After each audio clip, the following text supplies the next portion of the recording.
சனியினுடைய வக்ர பயிற்சியினால மேஷராசிக்காரங்களுக்கு என்ன மாதிரியான பலன்கள் கிடைக்க போகுது அப்படின்னா, சனி பகவானினுடைய பார்வை மேஷ ராசிக்கு தனஸ்தானத்தின் மீது வக்ரமா விழுறதுனால இனி விரயங்கள் அப்படிங்கிறது குறையும். 6ஆம் வீடான கன்னிய சனி பகவான் வக்ரமா பார்க்கறதுனால கழுத்தை நெருக்கக்கூடிய கடன் சுமை அப்படிங்கிறதும் குறையும்.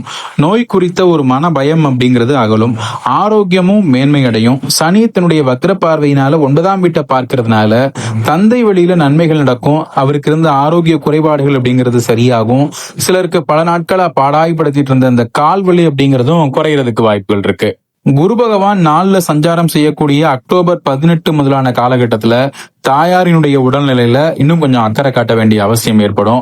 மொத்தத்துல இந்த வக்ர சனி காலம் பல்வேறு பிரச்சனைகளுக்கு இடையில உழன்று கொண்டிருந்த உங்களுக்கு கொஞ்சம் ஆஸ்வாசமும் நிம்மதியும் கொடுக்கும் அப்படிங்கறதுல எந்த சந்தேகமும் கிடையாது. சனிக்கிழமைகள்ல அனுமன் ஆலயங்களுக்கு போய் வெண்ணெய் சமர்ப்பணம் செஞ்சு வணங்கினா 7.5 சனியால ஏற்படக்கூடிய பாதிப்புகள் குறைந்து நல்ல பலன்கள் அதிகரிக்கும். இன்னும் இதே மாதிரி பல ஜோதிட ஆன்மீக தகவல்களை தெரிஞ்சுக்கிறதுக்கு நம்ம யூடியூப் சேனலை சப்ஸ்கிரைப் பண்ணிக்கோங்க.